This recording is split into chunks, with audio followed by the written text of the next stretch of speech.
미국 어느 여객기 기장이 SNS 소셜 네트워크 서비스를 통해서 올린 글입니다. 2016년도에 올렸는데요. 제가 2018년도에 다운받았다가 지금 오늘 읽어드립니다. 비행 준비를 하고 있는데 여 사무장이 와서 내게 말했다. 이번 비행에는 시신 이송도 하게 됩니다. 나는 군인이냐고 물었다. 그녀는 맞다고 했다. 에스코트, 시신을 목적지까지 호위하는 장병이 있느냐고 물었다.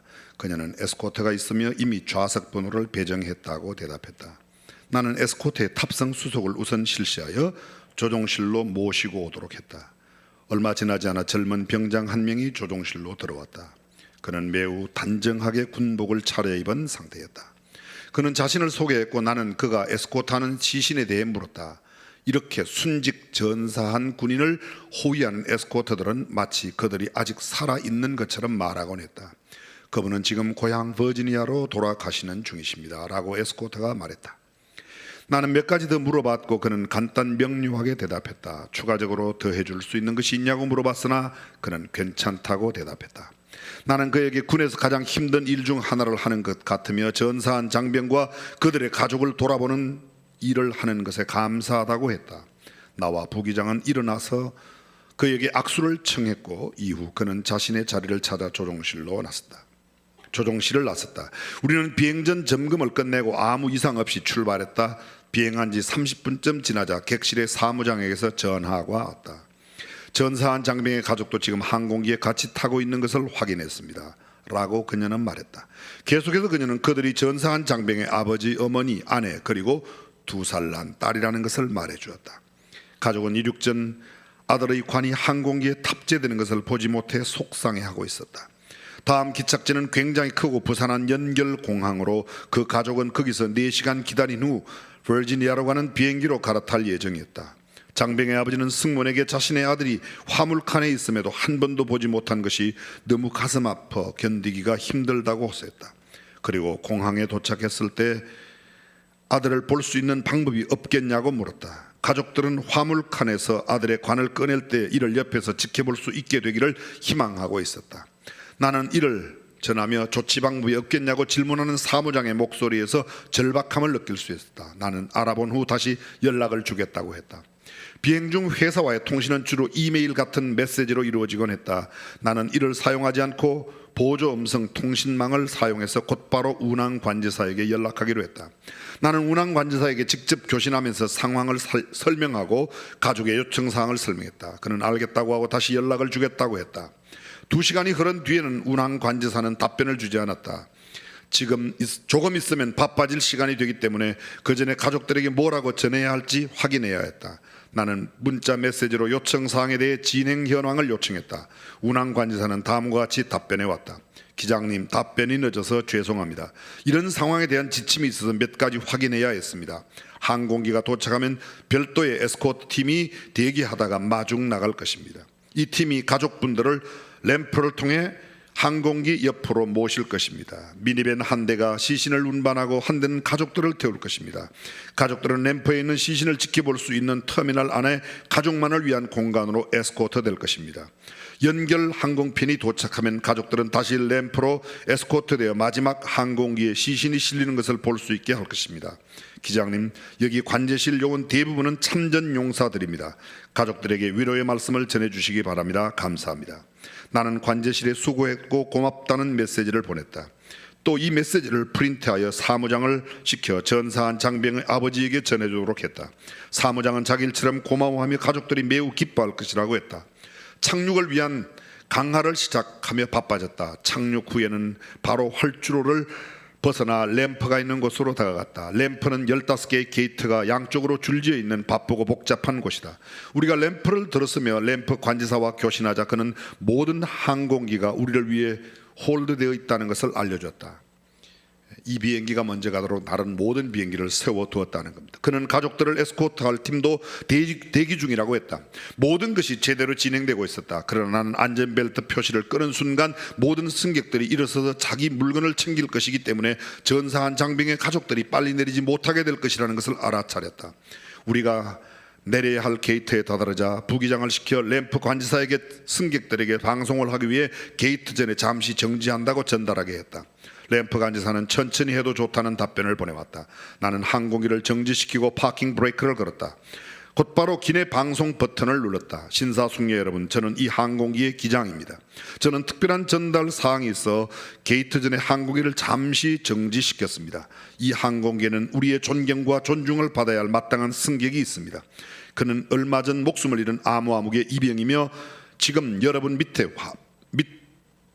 여러분 발밑 화물칸에 잠들어 있습니다. 에스코트는 000 육군 병장이 맡고 있습니다. 또한 아무아무 이병의 아버지, 어머니, 아내 그리고 딸도 우리와 함께하고 있습니다. 이 가족분들이 먼저 내릴 수 있도록 항공기가 멈추더라도 잠시 자리에 앉아 계셔 줄 것을 부탁드립니다. 감사합니다. 우리는 계속해서 게이트로 향했고 완전히 멈춘 후 시동을 끄기 위한 절차를 진행했다. 몇 분 후 나는 조종실의 문을 열었다. 2명의 전방 객실 승무원이 울고 있었다. 그들은 항공기가 멈춘 후 모든 승객들은 자리에 그대로 앉아서 가족들이 내리기를 기다렸다고 말했다. 가족들이 일어서서 짐을 챙기기 시작했을 때 한 승객이 천천히 박수를 치기 시작했다. 한두 사람이 따르기 시작하더니 잠시 후 모든 사람들이 박수를 치고 있었다. 하나님의 가호가 있기를, 고맙습니다, 미안합니다, 자랑스러워하세요와 같은 위로의 말들이 내리는 가족들을 향해 터져나왔다. 가족들은 에스코트를 받아 램프를 내려가 전사자의 시신 곁으로 갔다. 비행기에서 내리는 많은 승객들은 나에게 방송을 해준 것에 대해 감사하다고 했다. 나는 그것은 언제라도 반복할 수 있는 말일 뿐인데 그 용감한 이병을 되살릴 수 있는 방법은 없다고 했다. 이 글 속에 여러분들은 무엇을 느끼셨는지 모르겠습니다. 전 세계가 다 그런 것은 아니지만 특별히 이렇게 전사한 장병, 순국 선열 또는 복음을 전하다가 일선에서 먼저 그들의 생명을 드리고 하나님 나라로 가신 분들에 대한 우리의 애도하는 마음, 또 그들을 잘 마음속에 새기는 마음은 가져야 할 것입니다. 종종 항공기를 타고 해외를 가보면 특히 미국 같은 경우에는 앞에 군인들이 큰 짐, 배낭을 메고 있으면 어떤 분이 서 있더라도 대체로 그 어린아이나 노약자와 같이 우선적으로 비행기를 탑승하게 하고 좌석도, 저는 우리나라도 이랬으면 좋겠습니다. 군인이 전역하고 나면 보통 예비역이 되죠. 예비역도 안 하는 사람은 퇴역했다고 그렇게 말합니다. 퇴역한 사람은 전쟁이 나다 다시 가지 않습니다. 그러나 일반 장교들은 전역을 해도 예비역으로, 그래서 예비역 장군, 예비역 장교 이렇게 붙이는데 그분은 언제든지 또 전쟁이 나면 예비역이니까 예비로 있다가 언제든지 전쟁에 나가죠. 예비군복이 뭐야? 전쟁 그 군복무는 끝났지만 나와서 있다가 예비군도 끝나면 뭐죠? 이제 갈 날만 기다리는 거죠. 근데 무언가 예절을 갖춘다. 우리도 그런 좀 격이 있는, 품격 있는 그런 나라가 되고 백성들이 되었으면 좋겠다고 생각합니다. 동의하시면 끄떡끄떡 하셔도 좋겠습니다. 제복을 입은 예비역, 또 베테랑 상위군인 이런 분들에게 대한 예의를 갖추고, 어제가 현충일이었습니다. 또 6월은 호국 보훈의 달인데요. 우리가 평소에 잘 가지 못하더라도 6월 달만이라도, 아니면 정 안 되면 뭐 2년에 한 번이라도 국립현충원이나 국립묘지 같은 곳에 가서, 오늘 우리가 이렇게 편안하게 살 수 있는 것은 그들의 흘린 피와 그들의 몸에 남아있는 상처가닥에 우리가 이렇게 안전하게 살 수 있음을 알고, 적어도 한평생을 이렇게 나라와 국민을 위해 희생한 사람들을 우리가 잘 새기는 것은 아주 의미 있는 일이라고 생각합니다. 우리 교회부터, 우리 성도들부터 먼저 그런 일을 했으면 참 좋겠다는 생각입니다. 동의하시면 아멘. 감사합니다. 네, 이 호국 보훈 많이 들어봤습니다. 도울호, 나라국, 갑을보, 공훈. 나라를 위해서, 국민들을 위해서 공을 세운 사람들의 공을 우리가 기억하고 기리고 새긴다는 말이죠. 현충일, 나라를 위하여 싸우다가 숨진 장병과 순국 선열들의 충성을 기리기 위해 정한 날인데, 사실은 매일 그렇게 해야 되겠죠. 매일 부모에게 효도하고 매일 자녀들을 귀하게 여기고 그렇게 하는 것처럼, 그러나 매일 그렇게 못하면 1년에 한 번 정한 날만큼이라도 그 날을 정말 잘 기억하고, 현충일을 영어로 표현할 때 메모리얼 데이, 기념하는 날 이렇게 표현하는데요. 그렇게 했으면 좋겠습니다. 저는 오늘 사무엘상 11장 14절 그 말씀 그대로 나라를 새롭게 하자. 사무엘이 백성들에게 길갈에 가서 나라를 새롭게 하자, 그대로 그 말씀을 제목으로 삼았습니다. 성경에 나타난 인류의 역사와 이스라엘의 역사를 나누는 방법은 여러 가지입니다. 가장 간단하게 나누는 방법이 구약과 신약, 구약은 오실 메시아를, 신약은 다시 오실 메시아를 이야기합니다. 구약의 역사를 조금 더 자세하게 살펴보면 온 우주 만물을 창조하시기 이전 하나님만 계셨던, 우리로 표현할 때 하나님만 계셨던 시절, 창조 이전 시대, 하나님께서 천지를 창조하신 그런 시대, 창조하에 최고봉인 인간을 만들고 인간은 죄 없이 살았습니다. 무죄 시대입니다. 근데 사람이 죄를 짓고 그 이후에는, 죄를 짓고 난 이후에는 자기의 양심을 따라 살아가죠. 아직 율법이 없기 때문에 죄의 기준이 없습니다. 이 시대를 양심 시대라고 그렇게 말합니다. 율법이 주어지면서 율법 시대, 모세를 통해서 율법이 주어졌습니다. 우리가 창세기부터 첫 번째 5권을 모세오경이라고 말하는데, 이곳에 바로 그 모세 율법이 들어 있습니다. 율법 시대도 조금 더 들어가면 이스라엘 백성들이 처음에는 부족 중심, 가족 중심이었습니다. 하나님 앞에 특별하게 선택받았던 아브라함, 이삭, 야곱, 요셉, 쭉 부족 시대, 족장 시대라 성경은 그렇게 말하고요. 이 족장 시대 이후에 마지막을 대미를 장식하는 것이 그들 모두가 애굽에 포로로 잡혀가 애굽에서 400년 동안 종살이, 노예살이를 합니다. 그것에서 모세의 인도함 가운데 출애굽하여 애굽에서 나와서 가나안 땅으로 들어가게 되죠. 가나안 땅의 모든 땅을 분배하고 그 이후 가나안 땅을 다스렸던 사람들이 사사들이 다 다스렸습니다. 이 시대를 사사시대입니다. 소위 율법시대 안에, 커다란 율법시대 안에 그런 애굽시대, 출애굽, 그 다음에 사사시대가 있습니다. 이 사사시대에는 적어도 12명, 13명의 사사들이 있습니다. 사무엘이 마지막 사사라고도 표현하고, 성경에 보면 사무엘의 두 아들도 사사로 세움받았다고 그래서 거기까지 따지면 13명 이렇게 언급하기도 합니다. 어쨌든 이 사사시대가 약 400년 동안 지나갑니다. 그리고 사사시대가 끝나면서 세워지는 세대, 그 세대가 소위 왕정시대, 왕국이 세워집니다. 지금 우리가 말하고 있는 이런 나라, 왕, 이런 것들은 바로 이 시대 최초의 왕 사울 왕으로부터 세워졌습니다. 요사이 바이블 아카데미를 공부하시는 분들은 롯이 아브라함의 조카 롯이 붙잡혀 갔을 때 엘람 왕 그돌라오멜에게 붙잡혀 갔다 이렇게 되어 있는데, 그때 왕이지만 사실은 부족의 대표일 뿐 오늘날 나라 형태의 나라는 아니었던 겁니다. 이 나라 형태의 나라는 BC 1050년에 세워진 사울 왕조가 첫 나라이면서 왕조예요. 사울이 몇 년 동안? 40년. 그 다음 다윗이 40년, 솔로몬이 40년, 이렇게 해서 120년 동안 왕국이 하나였습니다. 솔로몬 이후에 왕국이 나누어집니다. 북방에는 이스라엘, 남쪽에는 유다. 남쪽 유다에는 솔로몬의 아들이었던 르호보암이 예루살렘의 수도를 정해서 유다 지파와 베냐민 두 지파를 중심으로 유다라고 하는 나라를 세웁니다. 북방 이스라엘은 솔로몬의 신하였던 여로보암이 사마리아의 수도를 정하고 이스라엘이라는 나라를 세웁니다. BC 931년도 이렇게 나라가 나누어지면서 북방 이스라엘은 약 210년 만에 아수르의 침공을 받아서 멸망되고 남방 유다만 남게 됩니다. 그렇게 되면 통일왕국 120년 나누어진 시대를 분열왕국 시대가 있고, 분열왕국이 주전 722년 아수르의 침공으로 멸망되면서 남방 유다만 남는데, 유다만 남았을 때를 잔존왕국, 유다가 바벨론의 포로로 붙잡혀 갔을 때 포로시대, 포로를 마치고 돌아와서 포로 귀환시대, 포로 귀환시대로부터 약 150년 정도 지나고 난 다음에 말라기 선자를 끝으로 구약의 시대가 끝납니다. 그리고 신약의 침례 요한이 나타날 때까지 약 400년을 신구약 중간시대, 침례 요한 이후 곧바로 주님이 오시고 예수님 생애 이후의 신약, 더 이상은 길게 설명하지 않겠습니다. 그러면 보십시오. 족장 시대와 이런 왕국 시대를 연결하는 시대가 사사시대라고 그랬습니다. 약 400년 동안. 이 사사시대의 가장 큰 특징이 뭐냐?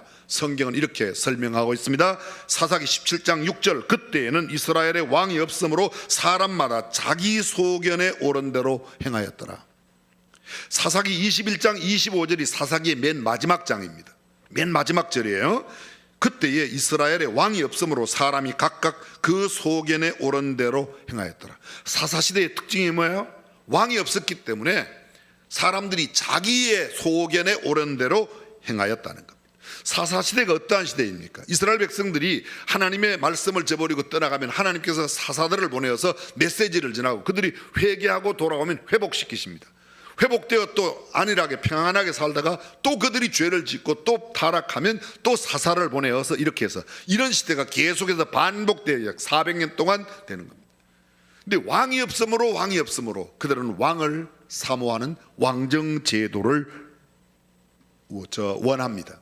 이 왕정제도, 소위 사사시대와 왕정시대, 왕국시대를 연결하는 연결고리 역할을 누가 하는가 하면 여러분이 잘 아시는 사무엘이 합니다. 한나의 아들 사무엘. 사무엘의 이름의 뜻이 뭐죠? 사무엘. 엘은 하나님이요, 사무는 기도가 응답되었다는 거예요. 한나의 기도로 주어진 사무엘. 그래서 하나님께서 기도에 응답하셨다. 그게 사무엘의 이름의 뜻입니다. 이 사무엘이 사사시대를 종결하고 마지막 사사가 아까 말하기를 사무엘 또는 사무엘의 아들까지라고 말하였는데, 그 이유는 사무엘이 사울을 기름 부어 왕을 세움으로 왕국시대가 도래하게 됩니다. 사무엘상 8장에 보게 되면 사무엘에게 두 아들이 있었는데 장자는 요엘이요 차자는 아비야라. 브엘세바에서 사사가 되었으나 그들은 아비의 행위를 따르지 아니하고 사무엘의 아들들은 그 아버지의 행위를 따르지 아니하고 이 일을 따라서 뇌물을 취하고 판결을 굽게 하였다.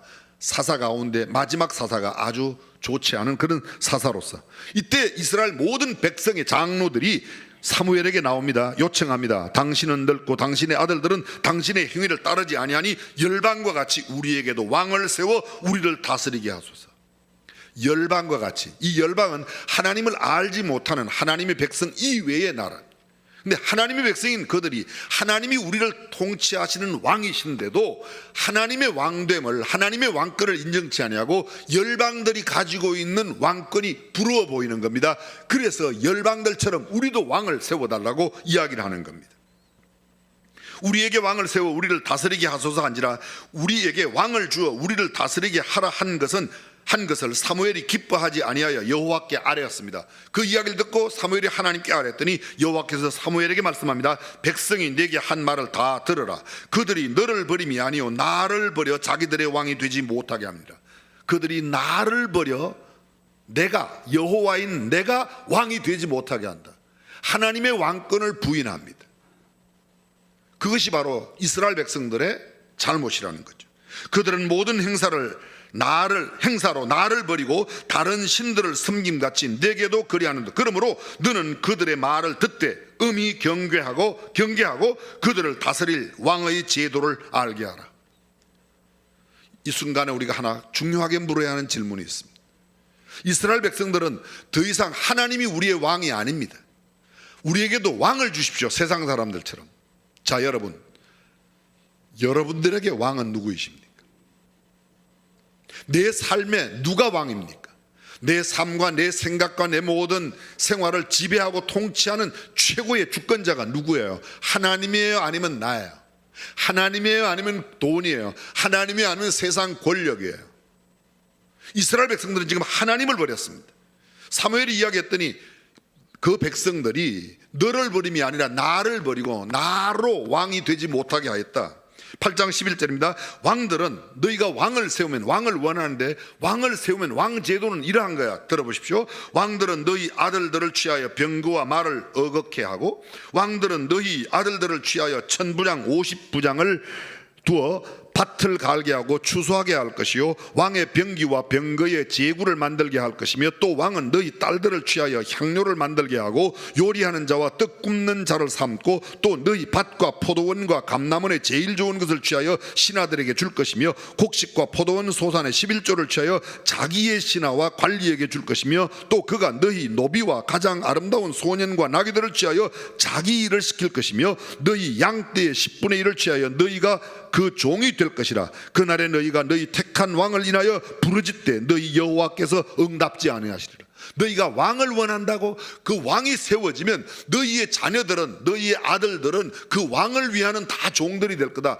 너희의 딸들도 다 그렇게 될 거야. 그리고 너희가 갖는 모든 것들 가운데 좋은 것들을 다 왕이 가져갈 거야. 근데 왕이 그렇게 할 때 너희가 정말 억울하다고 부르짖어 봐도 내가 너희한테 응답 안 할 거야. 그래도 왕 원할래? 그 다음 대답을 들어보십시오. 백성이 사무엘의 말을 듣지 아니하고 거절하여 가로되 아니로소이다. 우리도 우리 왕이 있어야 하리니 우리도 열방과 같이 되어 우리 왕이 우리를 다스려 우리 앞에 나가서 우리의 싸움을 싸워야 할 것입니다. 왕이 우리 대신 싸워줄 겁니다. 이 사람들은 지금 헛된 공상을 하고 있는 겁니다. 왕은 그런 분이 아니고 너네들을 착취하고 너네들을 부려먹을 사람인데 그렇게 지금 오해하고 있는 겁니다. 사무엘이 백성의 말을 듣고 여호와께 고하며 여호와께서 사무엘에게 이르시되 그들의 말을 들어 왕을 세우라 하시니 사무엘이 이스라엘 사람들에게 이르되 너희는 각기 성읍으로 돌아가려니라. 이스라엘 백성들은 하나님께서 왕됨을 거부하고 있는 겁니다. 하나님께서 우리의 정말 주인 되시고 우리를 통치하시고 지배하시고 다스리는 분이신데 그걸 거부하고 있는 겁니다. 여러분 이미 알고 계십니다. 여호수아가 이스라엘 백성들을 이끌고 가나안 땅에 완전히 정복해서 땅을 다 분배한 이후 110세를 살고 하나님의 부름을 받기 직전 마지막 남기는 여호수아의 설교가 여호수아 24장에 나옵니다. 그 설교의 핵심이 뭐죠? 이스라엘 백성한테 너희는 오늘날 섬길 자를 택하라. 너희가 강 저편에 요단강 저편 애굽 땅에서 광야에 섬기든 그 신을 섬기든지 아니면 여기에 있는 신을 섬기든지 누구를 섬기든지 섬길 자를 택하라. 나와 나의 집은 오직 여호와만 섬기겠노라. 아멘. 여호와만 섬기는 겁니다. 자, 여쭤보겠습니다. 우리는 하나님만 섬기죠? 일단 아멘 하셨어요. 하나님도 섬겨요? 하나님만 섬겨요? 정직해 보세요. 돈도 좀 섬기고 권력도 좀 섬기고 그리고 하나님도 섬기는 거 아니에요? 여호수아는 이렇게 말합니다. 하나님만 여호와만 섬긴다고 말합니다. 그래서 하나님께서 이렇게 왕을 원하시는데 하나님께서 안 주실 수도 있어요. 근데요 하나님은 계속 구하면 또 주세요. 그래서 주신 왕이 누구예요? 사울입니다. 사울이 어떤 사람인가? 자, 사울을 잠깐 살펴보겠습니다. 베냐민 지파 기스의 아들입니다. 근데 기스를 이야기할 때 성경은 이렇게 말합니다. 베냐민 지파 유력한 사람 기스라 이름하는 자가 있는데 이 기스는 아비엘의 아들이에요. 아비엘은 하나님이 아버지이시다. 하나님이 아버지이시다라고 하는 분의 손자가 사울이에요. 그 증조 할아버지가 누군가 하면 성경에 계속 나와 있습니다. 기스가 스롤이라고 말하고 스롤이고 스롤의 아버지 베고랏의 아버지, 다시 말하면 할아버지, 증조 할아버지, 고조 할아버지 그 나옵니다. 아비야 여호와가 아버지이시다. 5대조 할아버지가 여호와가 아버지예요. 자기 할아버지가 뭐예요? 하나님이 아버지라. 대단한 가문입니다. 이미도 말씀드렸습니다. 베냐민 지파 사람이에요. 이스라엘 지파 가운데 가장 막내 지파가 요셉 다음에 베냐민 지파죠. 그렇죠? 그래서 베냐민 지파 사람입니다. 베냐민 지파. 12지파 가운데 요셉 지파가 있어요, 없어요? 어디 여러분들의 잊어버리는 게 센지 제가 계속 이야기하는 게 센지 요셉 지파는 없어요. 요셉의 두 아들 에브라임과 므낫세가 레위 지파가 따로 나가서 제사장 직무를 감당하고 요셉 지파 없이 이 레위 지파 요셉 지파 대신에 에브라임과 므낫세가 두 지파를 이어가서 12지파 가운데는 레위 지파와 요셉 지파는 없습니다. 레위 지파는 별도의 지파로 구별되게 되어 있습니다. 어쨌든 그렇게 되어 있습니다.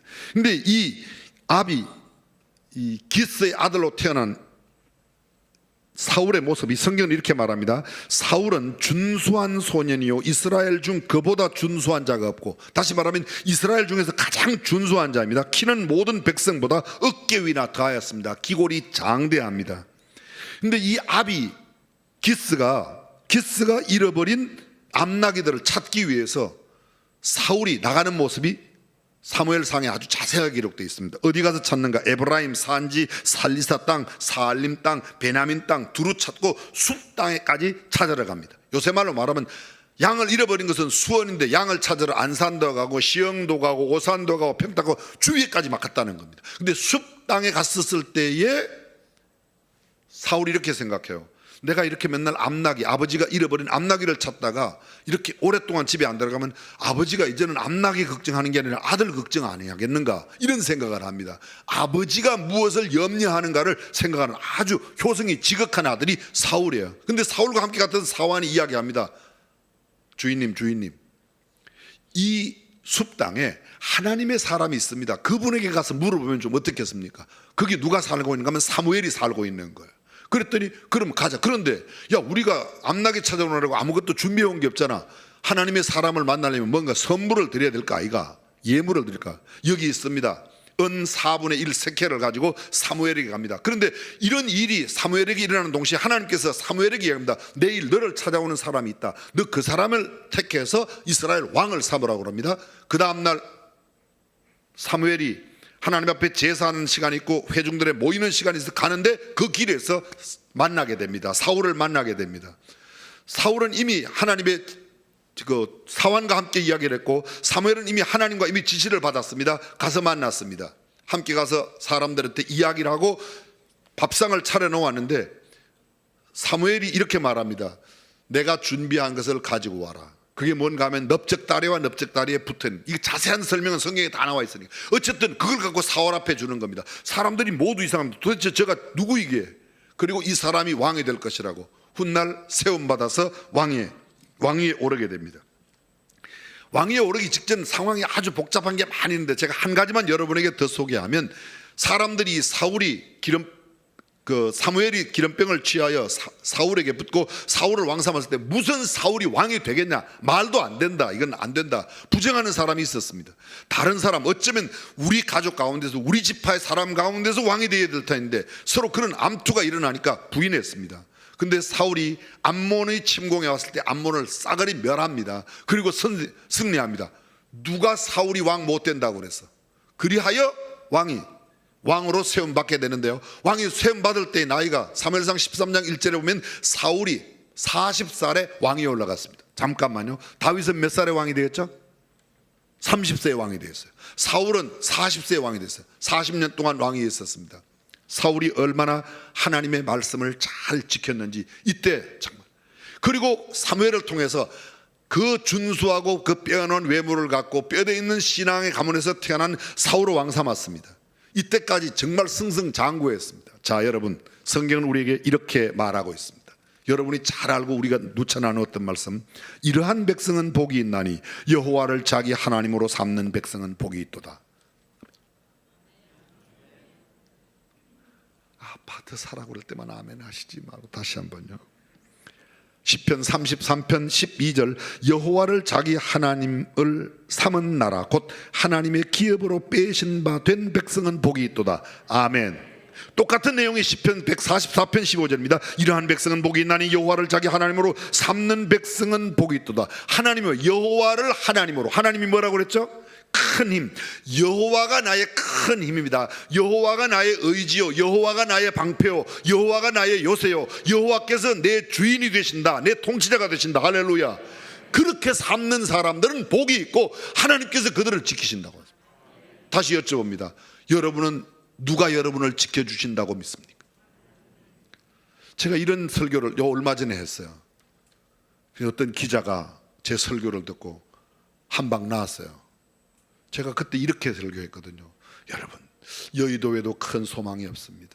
청와대에도 큰 소망이 없습니다. 우리의 소망은 하나님께 있습니다. 그때 여러분들이 아멘 하셨어요. 오늘은 좀 아멘이 작지만 그때 아멘 하셨어요. 맞아요? 아멘, 맞아요. 그랬더니 신문에 이렇게 냈어요. 수원중앙침례교 김장한 목사 후임 고명진은 여의도도 믿지 않고 청와대도 믿지 않고, 그것만 냈어요. 그 다음에 하나님을 믿는다는 말은 또 안 냈어요. 그거 낸 사람이 무슨 목사 아들이려나 그러더라고요. 또 어떤 다른 기자가 저한테 얼른 연락 왔어요. 목사님, 그거 대꾸하지 마세요. 그거 대꾸할 가치가 없으니까. 대꾸하면 걸려드는 겁니다 그러더라고요.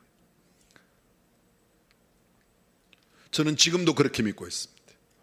우리의 힘과 우리의 의지는 하나님 한 분밖에 없는 줄로 믿습니다.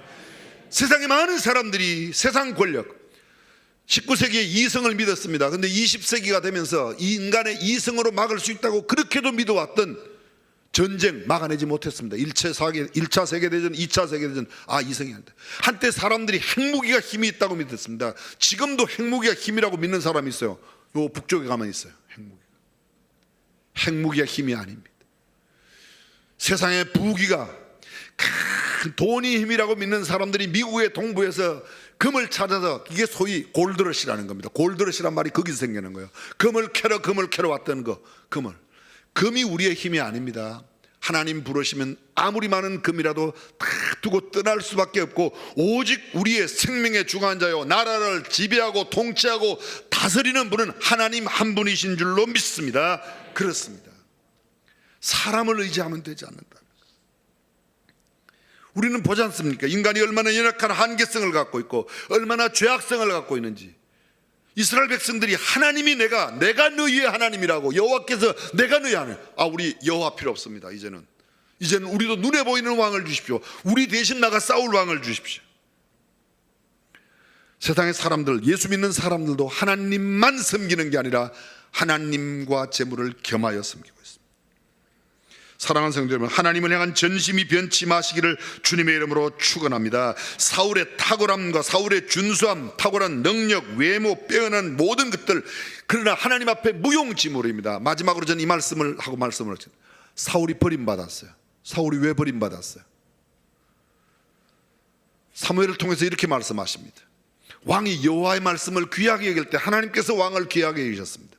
근데 왕이 여호와의 말씀을 버렸기 때문에 여호와께서도 왕을 버려 더 이상 왕 위에 있지 못하게 해서 모든 인간의 만사가 하나님의 능력, 하나님의 권능, 하나님의 주권에 있다고 믿으시면 아멘.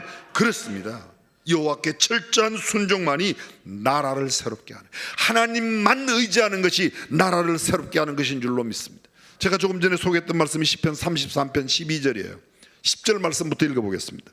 여호와께서 열방의 도모를 폐하시며 민족들의 사상을 무욕케 하신다.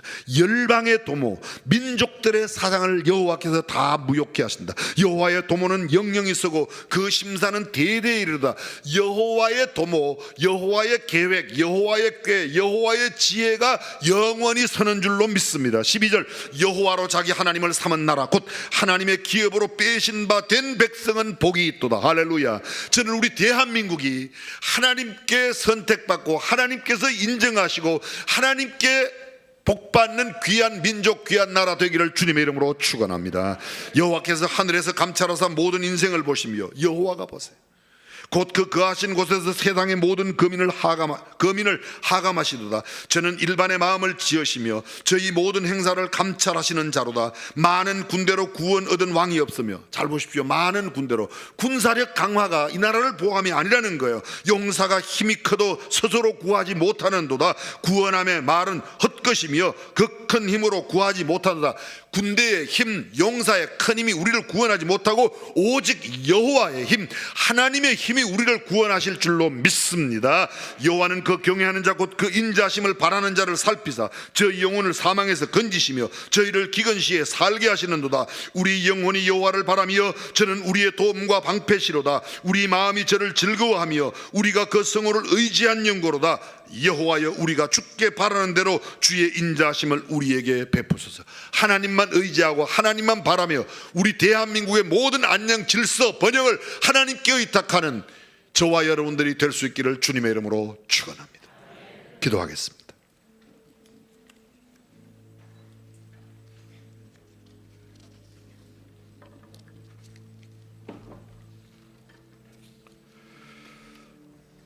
외모가 준수한 사울, 뼈대 있는 신앙의 가문에서 태어난 사울, 우리가 보면 모두 부러워할 것입니다. 그러나 하나님은 이렇게 말씀하십니다. 내가 사울을 세워 왕 삼은 것을 후회한다고 말씀하십니다. 그가 나를 돌이켜 나를 좇지 아니하며 내 명령을 이루지 아니하였음이니라. 사무엘이 근심하여 온 밤을 여호와께 부르짖었습니다. 하나님을 저버린 백성이 되면 하나님께로부터 버림을 받게 될 것입니다. 하나님의 사람 사무엘은 이스라엘 민족을 가슴에 안고 사울 까닭에 번민하며 기도했습니다. 지금 대한민국에 필요한 것은 핵무기의 무력보다도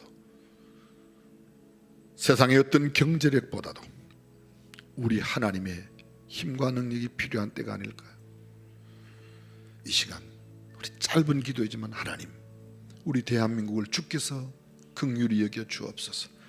우리는 하나님만 의지하겠습니다.